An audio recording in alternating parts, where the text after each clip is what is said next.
వనస్థలిపురంలో కలకలం రేపిన software engineer Sunitha హత్య కేసులో విస్తుపోయే నిజాలు వెలుగులోకొచ్చాయి. ఇది ఆవేశంలో జరిగిన హత్య కాదని మాజీ భర్త మహేష్ 2 నెలల పాటు పక్కా ప్రణాళికతో అమలు చేసిన కిరాతక చర్య అని పోలీసుల దర్యాప్తులో తేలింది. మాజీ భార్యపై పెంచుకున్న కక్షతోనే ఈ ఘాతుకానికి పాల్పడినట్లు నిందితుడు అంగీకరించాడు. పోలీసుల విచారణ ప్రకారం కెనడాలో ఉద్యోగం కోల్పోవడం, సునీత పెట్టిన కేసుల వల్ల తిరిగి అక్కడికి వెళ్ళకపోవడంతో మహేష్ ఆమెపై పగ పెంచుకున్నాడు. సునీత ఆచూకీ తెలుసుకోవడానికి ఆమె సోషల్ మీడియాలో ఖాతాలపై దృష్టి పెట్టాడు.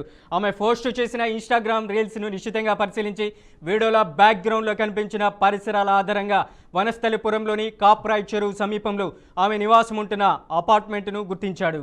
ఇక హత్యకు వెళ్లే ముందు మహేష్ యుద్ధానికి సిద్ధమైనట్లుగా సామాగ్రిని సమకూర్చుకోవడం చూసి పోలీసులు ఆశ్చర్యపోయారు. ఆమె తలుపులు వేసుకుంటే కోసేందుకు గ్రైండర్ కట్టర్, ప్రతిఘటించకుండా కళ్ళల్లో కొట్టేందుకు పెప్పర్ స్ప్రే, దాడి చేసేందుకు పదునైన కత్తులు వెంట తెచ్చుకున్నాడు. హత్య తర్వాత తాను కూడా పెట్రోల్ పోసుకొని ఆత్మహత్య చేసుకోవాలని ప్లాన్ చేసినట్లు విచారణలో వెల్లడైంది. సుమారు 60 రోజుల పాటు తుర్కాయంజులలోని ఓ హాస్టల్లో ఉంటూ సునీత కదలికలపై రెక్కి నిర్వహించాడు.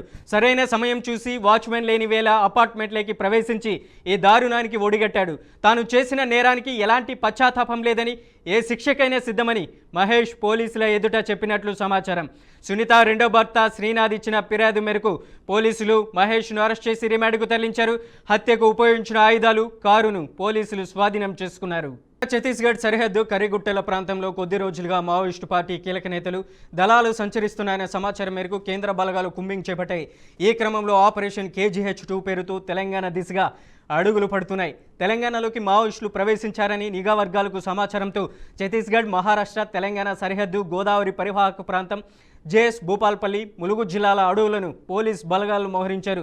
ఓవైపు ఛత్తీస్గఢ్ కేంద్ర బలగాలు కరెగుట్టలను జల్లెడ పడుతున్నాయి. మరోవైపు 3 రాష్ట్రాలను కలిపే ప్రధాన రహదారులపై పోలీస్ పికెట్లు ఏర్పాటు చేసి వాహనాల తనిఖీలు నిర్వహిస్తున్నారు. కుంబింగ్ ముమ్మరంగా కొనసాగుతుండడంతో ఎప్పుడు ఏం జరుగుతుందోనన్న ఆందోళనకర పరిస్థితి అటవీ సరిహద్దు ప్రాంతాల్లో నెలకొంది.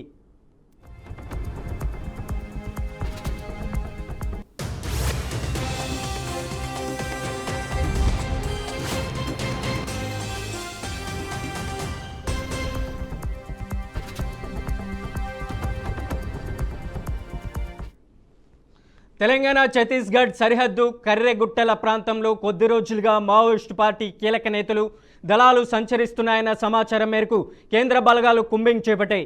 ఈ క్రమంలో ఆపరేషన్ KGH2 పేరుతో తెలంగాణ దిశగా అడుగులు పడుతున్నాయి.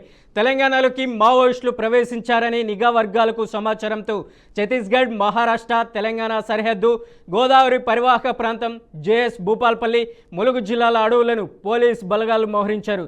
ఓవైపు ఛత్తీస్గఢ్ కేంద్ర బలగాలు కర్రెగుట్టలను జల్లెడ పడుతున్నాయి. మరోవైపు 3 రాష్ట్రాలను కలిపే ప్రధాన రహదారులపై పోలీస్ పికెట్లు ఏర్పాటు చేసి వాహనాల తనిఖీలు నిర్వహిస్తున్నారు. కుంబింగ్ ముమ్మరంగా కొనసాగుతుండడంతో ఎప్పుడు ఏం జరుగుతుందోనన్న ఆందోళనకర పరిస్థితి అటవీ సరిహద్దు ప్రాంతాల్లో నెలకొంది.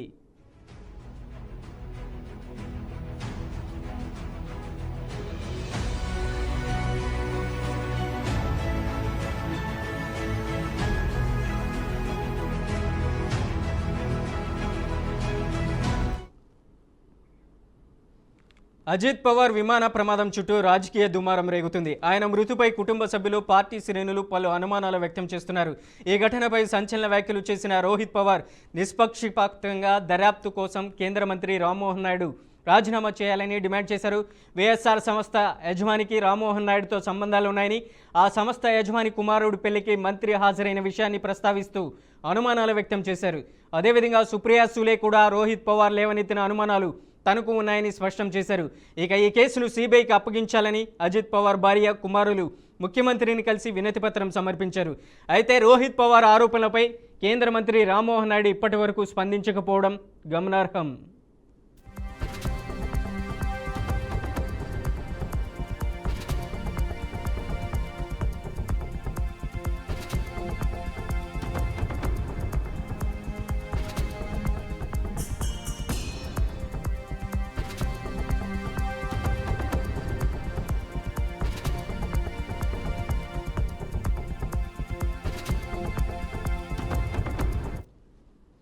అజిత్ పవార్ విమాన ప్రమాదం చుట్టూ రాజకీయ దుమారం రేగుతుంది. ఆయన మృతిపై కుటుంబ సభ్యులు, పార్టీ శ్రేణులు పలు అనుమానాలు వ్యక్తం చేస్తున్నారు. ఈ ఘటనపై సంచలన వ్యాఖ్యలు చేసిన రోహిత్ పవార్ నిష్పక్షపాతంగా దర్యాప్తు కోసం కేంద్ర మంత్రి రామ్మోహన్ నాయుడు రాజీనామా చేయాలని డిమాండ్ చేశారు. వైఎస్ఆర్ సంస్థ యజమానికి రామ్మోహన్ నాయుడుతో సంబంధాలు ఉన్నాయని, ఆ సంస్థ యజమాని కుమారుడు పెళ్లికి మంత్రి హాజరైన విషయాన్ని ప్రస్తావిస్తూ అనుమానాలు వ్యక్తం చేశారు. అదేవిధంగా సుప్రియా సూలే కూడా రోహిత్ పవార్ లేవనెత్తిన అనుమానాలు తనకు ఉన్నాయని స్పష్టం చేశారు.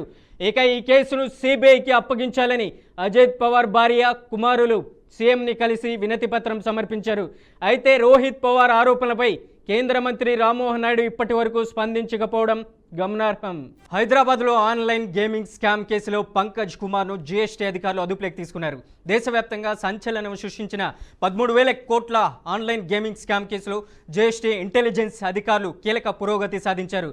నకిలీ కేవైసీలతో గేమింగ్ వెబ్సైట్లకు సహకరించినట్లు ఆరోపణలు ఉన్నాయి. పేమెంట్ గేట్వేలు, బ్యాంకులను మోసం చేసినట్లు గుర్తించారు. ఈ నకిలీ కేవైసీల ద్వారా అక్రమ లావాదేవీలను చట్టబద్ధమైనవిగా చూపించే ప్రయత్నం చేసినట్లు అధికారులు తెలిపారు. ఫిన్టెక్ సంస్థల సహాయంతో ఈ వ్యవస్థీకృత ముఠా భారీ స్థాయిలో మోసాలకు పాల్పడినట్లు గుర్తించారు.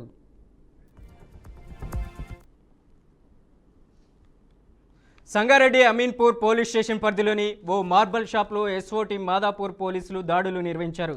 దాడుల్లో ఎన్డీపీఎస్ యాక్ట్ ప్రకారం అక్రమంగా నిల్వ ఉన్న 2.7 కిలోల డ్రగ్స్ పోలీసులు స్వాధీనం చేసుకున్నారు. 3 వ్యక్తులు అరెస్ట్ చేయగా రాజస్థాన్కు చెందిన మరో వ్యక్తి పరారీలో ఉన్నాడు. డ్రగ్స్ ఫెడరల్స్తో పాటు డ్రగ్స్ను ఎస్ఓటి పోలీసులు అమీన్పూర్ పోలీసులకు అప్పగించారు. దీనిపై మరిన్ని వివరాలు ప్రెస్ మీట్లో తెలియజేయనున్నారు పోలీసులు.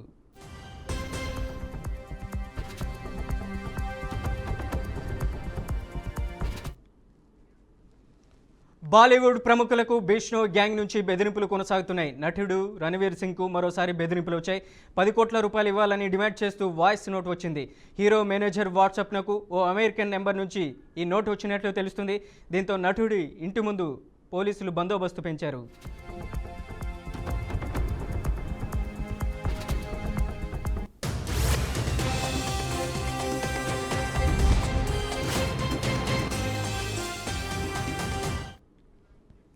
బాలీవుడ్ ప్రముఖులకు బిష్ణో గ్యాంగ్ నుంచి బెదిరింపులు కొనసాగుతున్నాయి. నటుడు రణవీర్ సింగ్కు మరోసారి బెదిరింపులు వచ్చాయి.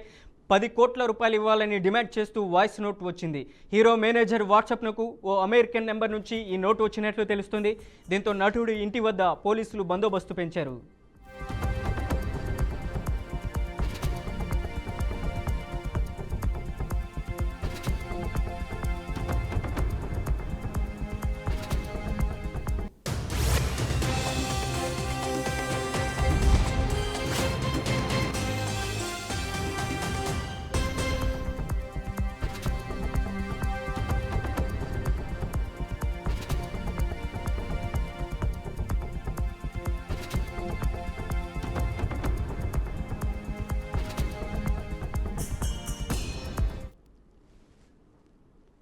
ఇవే బులెటిన్ విశేషాలు. మరిన్ని న్యూస్ అప్డేట్స్ కోసం చూస్తూనే ఉండండి బీఆర్కే న్యూస్. మాజీ ఎమ్మెల్యే వినయ్ భాస్కర్ ప్రతిపక్ష నాయకులు చేస్తున్న ఆరోపణలను ఎమ్మెల్యే నాయని రాజేందర్ రెడ్డి తీవ్రంగా ఖండించారు.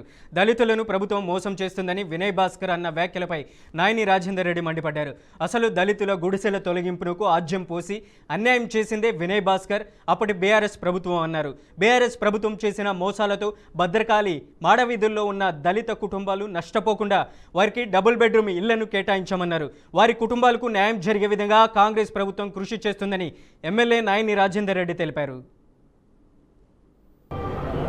అబద్ధాలకు ఒక బ్రాండ్ అంబాసిడర్ అటువంటి వ్యక్తి వినయ్ భాస్కర్ గారిని వాటిని అవి చూపి అంటే అడగండి. ఎందుకు ఇంకా మాయ మాటలు చెప్పి ప్రజలను ఎందుకు మోసం చేస్తానో, ఎందుకు కబ్జాల దానిలో ఇవన్నీ పెట్టిన అన్నిటికీ స్టేలు పట్టుకురావటం, వాళ్ళ పార్టీ ఆఫీస్కు స్టే పట్టుకొస్తాడు. పబ్లిక్ పార్క్ అది. మేము పబ్లిక్ పార్కులు కానీ అవి కానీ ఇవి కానీ 2 ఏళ్లలో ఎక్కడైనా ఒక్క ఆక్రమణ జరిగిందా? ఒక్కటి. కబ్జాలు లేవు, గుండాయిజాలు లేవు, రౌడీయిజాలు లేవు. ప్రశాంతంగా వరంగల్ వెస్ట్ నియోజకవర్గ ప్రజలు బతుకుతుంటే మళ్ళా ఎలక్షన్లు వస్తున్నాయి కదా అని చెప్పి ఇవాళ మేము అభివృద్ధి చేస్తానికి వాడవాడలో తిరుగుతున్నాం అని చెప్పి ఓ దొంగ నాటకం, కొత్త నాటకం ఆడుతున్నాడు. మాకు అక్కడ ఉన్న వాళ్ళకి ఎక్కడ ఎవరికి అన్యాయం చేయాలని ఆలోచన వీసమెత్తు కూడా మాకు లేదు. దీని వెనుక మాజీ శాసనసభ్యుడు వినయ్ భాస్కర్, దాని వెనుక చిట్టిమల్ల సుధాకర్ ఇంకెవరో ఉన్నారన్న పేరు. ఆయనే ఒక పెట్టుబడిదారులు ఆ ల్యాండ్ అంతా కొన్నారు. దాని వెనుక పెట్టుబడి పెట్టి ఇవాళ దాని కనుక వీళ్ళ గుడిసెలు జరిగితే గవర్నమెంట్ హ్యాండ్ చేసుకుంటే వాళ్ళు పెట్టిన పెట్టుబడి రోడ్డు మీద పడతారని చెప్పి ఆలోచనతోటి దానిని అక్కడే ఉంచటానికి మాడవీధులు కట్టనీయకుండా మాడవీధులు కడితే రాజేంద్రెడ్డికి ఏడ పేరు వస్తుందో కాంగ్రెస్ పార్టీకి ఏడ పేరు వస్తుందో అనే ఆలోచనతోటి ఈ యొక్క నీచమైన ఆలోచనలతోటి ముందుకు పోతుంటే దీన్ని ఏమనాలి? అబద్ధాలకు